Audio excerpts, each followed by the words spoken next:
Members of the jury, the indictment filed by the grand jury against this defendant contains 4 counts. The first charges him with the crime of robbery in the first degree, the second with the crime of assault in the first degree, the third with the crime of grand larceny in the second degree, and the fourth with the crime of criminally receiving stolen property. I have withdrawn from your consideration the 4th count of the indictment.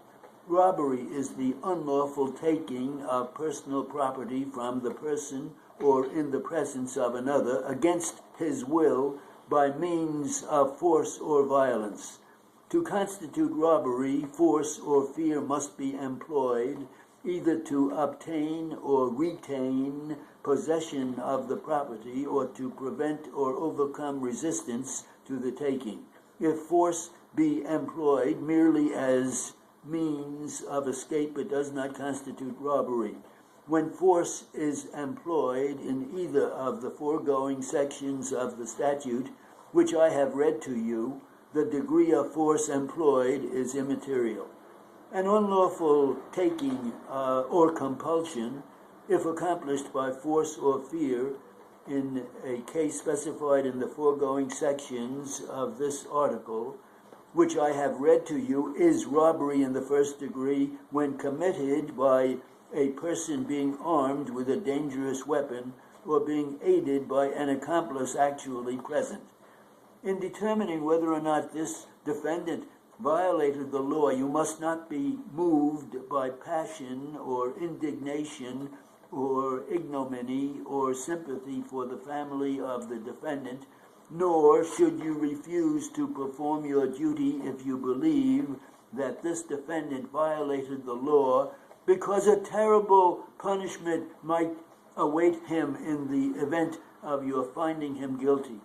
You should be moved solely by the considerations of justice, and when you are called upon to do justice, you must be blind to the individual whom you are trying, and you must not be concerned with whatever fate awaits the defendant in the event that you return a verdict of guilty. The defendant is charged with a serious crime in the first count, but if you believe that the people have established proof beyond a reasonable doubt that the defendant perpetrated the crime of robbery in the first degree, then there should be fearless action on the part of you gentlemen, and you should return a verdict regardless of what sentence might be imposed upon the defendant.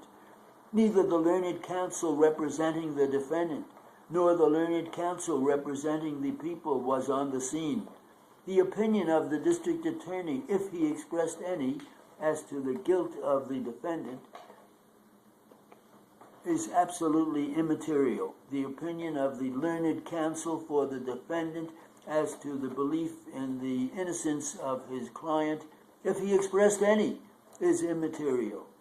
You are the exclusive judges of all questions of fact, and upon you devolves the duty and the responsibility of carefully analyzing and scrutinizing the testimony of each and every witness with a view of determining whether a witness is neutral or friendly, or whether the witness told the truth or colored or exaggerated the testimony.